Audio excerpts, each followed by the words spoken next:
Bonjour et bienvenue sur ma chaîne. Aujourd'hui, je vous montre le gratin à la courge spaghetti avec de la viande et des lardons. C'est absolument délicieux, un régal. Toutes les étapes de la recette maintenant.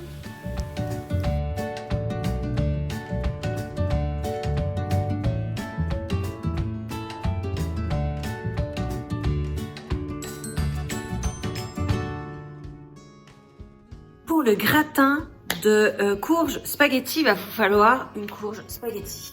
Ça tombe bien, j'en ai une. La courge spaghetti, elle est super dure. On va pas s'amuser à la couper comme ça parce que si on veut la couper comme ça, enlever les pépins, je vous promets, vous allez entamer un de vos doigts. Donc on va faire un truc qui est beaucoup plus russe dessus. Ce qu'on va faire avec notre courge, c'est qu'on va la mettre dans du papier alu. Et ensuite, on va la mettre au four pendant 40 minutes à 1 heure, un four à 180 degrés. Donc je l'ai déjà mis à préchauffer. Et ainsi, ça va cuire notre courge. Et quand on va la couper, eh ben, elle sera cuite, ça sera beaucoup plus facile et on pourra enlever tous les pépins. Et la courge spaghetti a cette particularité, c'est que sa chair fait comme des spaghettis. Sauf que cette chair spaghetti, on ne l'a que si elle est déjà cuite. Donc il faut pouvoir d'abord la cuire au four. À l'étuver, à étouffer, je ne sais pas comment on dit, mais en tout cas moi je le fais dans le papier alu, je vous montre tout de suite comment je fais. On a les bananes pour tout à l'heure, c'est pas ça qui nous intéresse. On va prendre du papier aluminium.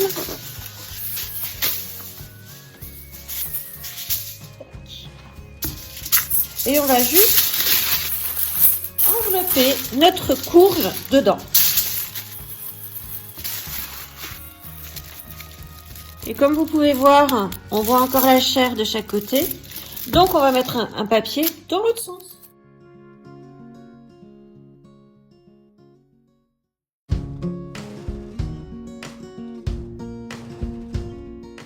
Donc voilà, c'est fait, ma courge spaghetti, elle est dans son petit emballage de papier alu. Je vais la mettre au four. Comme je vous ai dit, j'ai déjà commencé à préchauffer le four à 180 degrés et je vais la laisser, là il est maintenant... il est 14h45, pardon, pas avant 15h45 à mon avis, elle ne sera pas cuite avant, donc c'est pour ça que je commence par ça en tout premier sur les 3 recettes. Vous avez déjà vu la tarte au maroilles, ça je l'ai mis à cuire avant de commencer la tarte au maroilles, je le mets à cuire tout de suite. Pour mon gratin à la courge spaghetti, je vais avoir besoin de ma courge spaghetti qui est, comme on l'a déjà dit, en train de cuire. Mais je vais faire une petite préparation. Je ne vais pas mettre juste de la courge spaghetti. Donc pour ça, je vais avoir besoin d'huile de coco que je vais mettre dans une grande poêle. Vous allez voir ça tout de suite. Je vais avoir besoin d'échalotes ou d'oignons. Là, c'est du lyophilisé. C'est parce que j'en ai pas frais, en fait. Ça. De l'ail. Ça, pour le coup, j'en ai frais. Un bouquet garni. Des lardons, des amandes, de la viande hachée, de la mozzarella râpée, des champignons, du sel, du poivre et un peu de crème. C'est parti. J'ai donc pris une grosse poêle qui est plutôt une sauteuse pour pouvoir tout mettre dedans. On va commencer par la faire chauffer. Donc je vais la mettre au max. Moi mon max c'est 9. Et je vais prendre mon huile de coco. Donc comme vous voyez il est solide. C'est solide hein. Et j'y vais à la cuillère. Voilà. Voilà, ça me paraît pas mal. Donc, comme vous voyez, l'huile, elle fond. C'est la particularité de l'huile de coco, en fait. C'est qu'elle se solidifie, je ne sais plus à combien. Mais une fois qu'elle rechauffe, elle redevient de nouveau liquide. Je mets des échalotes. Alors, j'en mets un petit fond. Je vais baisser. Et je vais maintenant mettre les allumettes de lardons.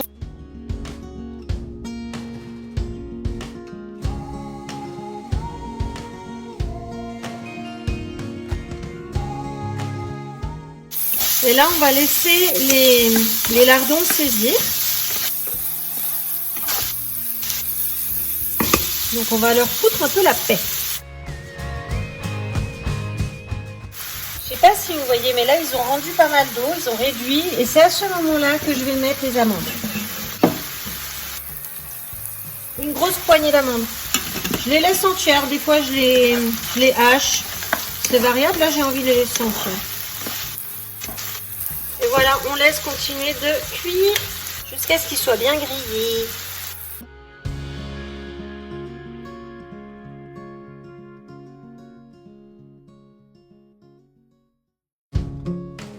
Donc on choisit pour rajouter la viande achetée 400 grammes.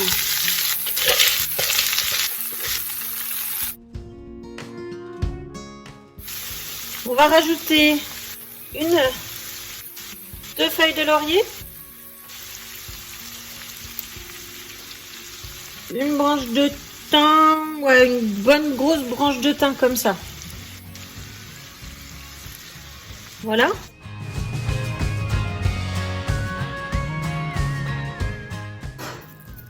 Là, on voit que le germe, il est gros. Je vais l'enlever parce que le germe, c'est vraiment amer. On voit bien là que le germe, il est quand même assez gros. Voilà. Il était quand même balèze. Hein. Ça, c'est amer. Hein.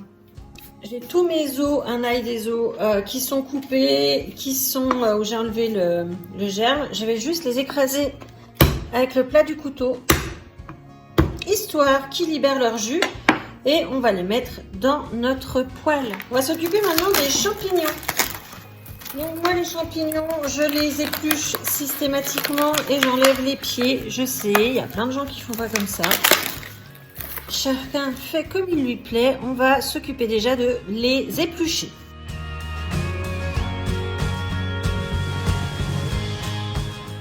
Et voilà, c'est tout épluché.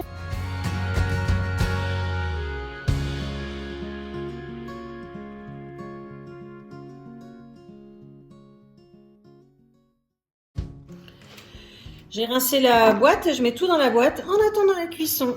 Notre ail.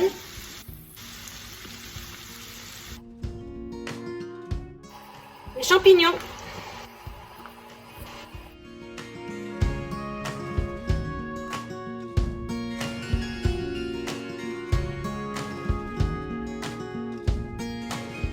La crème, il y en a peut-être 15 centilitres là.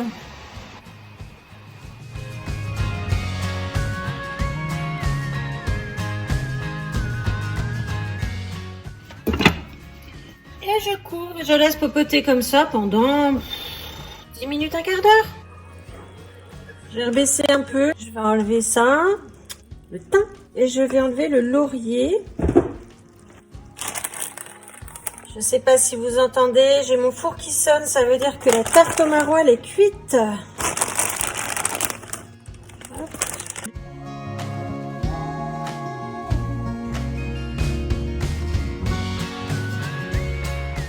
Ça fait donc 1h20 que ma courge elle est au four.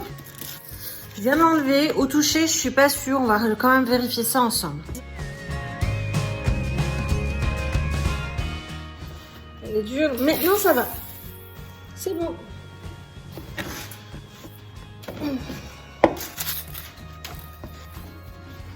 Ah non, c'est bien, elle est bien. Elle est parfaite. Hop. Voilà. On va prendre deux ustensiles. On va prendre une cuillère et une fourchette. Ne m'en veuillez pas, je m'assois parce que là, mon pied, il est en train, j'ai le gros orteil qui est en train de quintupler de volume. Autant vous dire tout de suite, c'est pas agréable. Alors, hop là. Avec la cuillère, on va enlever les pépins.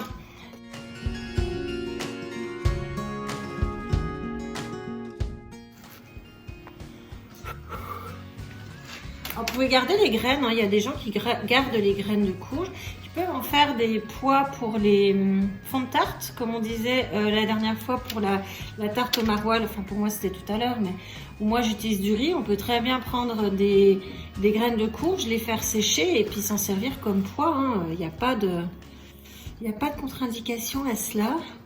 Ça passe, c'est chaud. Donc ça c'est le moment où vous cramez les doigts. Ah, j'ai oublié de vous dire, quand j'ai enlevé la courge, j'ai augmenté mon four à 210.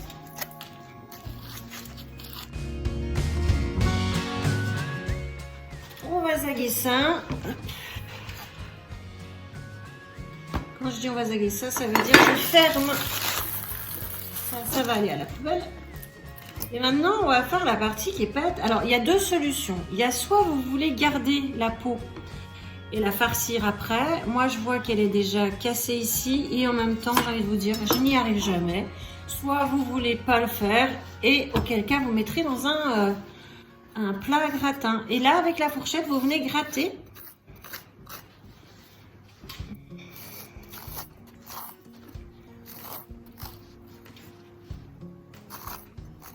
Alors ça, si c'est pas assez cuit, ben là, vous voyez, c'est cuit tout juste. C'est pas forcément hyper évident. Et comme vous voyez, ça fait comme des spaghettis. Donc, voilà pourquoi ça s'appelle une courge spaghetti. Là, je vais me mettre un petit coup debout quand même pour que vous puissiez mieux voir ce que je fais. Allez, courage Claire. Tu es en train de t'ébouillanter les doigts. C'est pas grave. T'as signé pour en chier. Pas à ce point-là quand même. Allez, hop.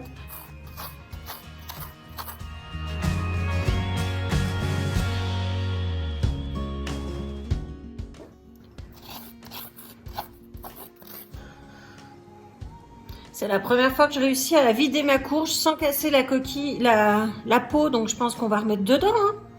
Bon, on va enlever le couvercle, il n'y en a plus besoin. Et on va... Soleil. Hop. Ça, c'est notre première moitié de courge. On va faire mélanger, enfin, on va faire mélanger, non, je vais mélanger, mais vous voyez pas bien là. Fallait me dire, hein. Voilà.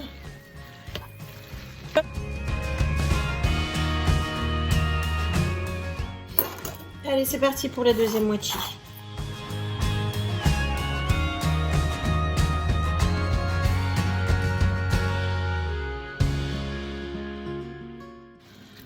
Hop.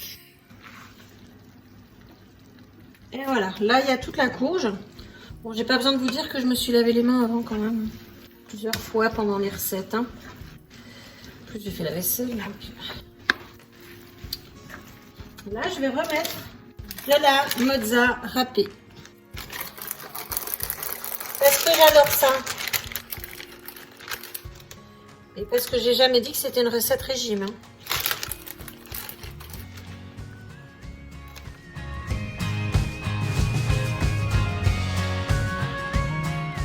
Ce qu'on va faire maintenant, c'est qu'on va mettre dans nos petites pots de courge.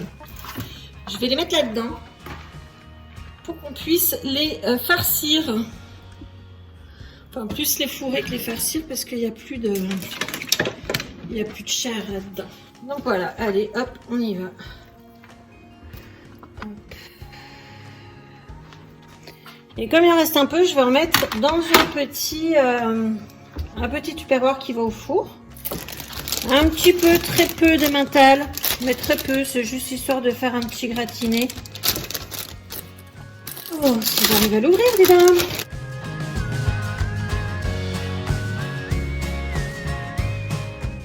Et je vais pouvoir le mettre au four pendant... ouais, j'ai mis sur 210. Je vais peut-être descendre à 190 pendant 20 minutes. J'étais en train de faire mon cake à la banane quand mon four a sonné. Espèce d'impudent pour m'expliquer que ça y est, les gratins étaient prêts. Je vais les chercher et je vous montre ça tout de suite. Voilà donc nos gratins à la courge spaghetti, donc les deux moitiés et celui que j'ai fait en plus, on va laisser tranquillement refroidir. Celui-ci, lorsqu'il sera froid, va aller au congèle. Ce sera une portion qui sera pour plus tard. Et puis ces deux-là, je vais les manger dans la semaine tranquillement. Voilà. J'espère que cette recette de gratin de courge spaghetti vous a plu. Moi, en tout cas, c'est une recette qui me plaît énormément, que je fais très régulièrement. Elle est peut-être un tout petit peu longue, mais c'est surtout de la cuisson. Le truc qui est un peu pénible, c'est de gratter la courge. Mais franchement, quand vous l'aurez goûté, vous verrez que ça vaut vraiment, vraiment le coup. J'espère que cette vidéo vous a plu. Si c'est le cas, vous n'hésitez pas à mettre un de vos meilleurs pouces en l'air pour dire « Ouais, super, j'ai adoré ». Vous pouvez me laisser tous les commentaires que vous voulez. Je précise que cette recette, c'est la mienne. Il y a probablement plein d'autres façons de la faire. Je vous embrasse très fort et je vous dis à très bientôt. Ciao, ciao.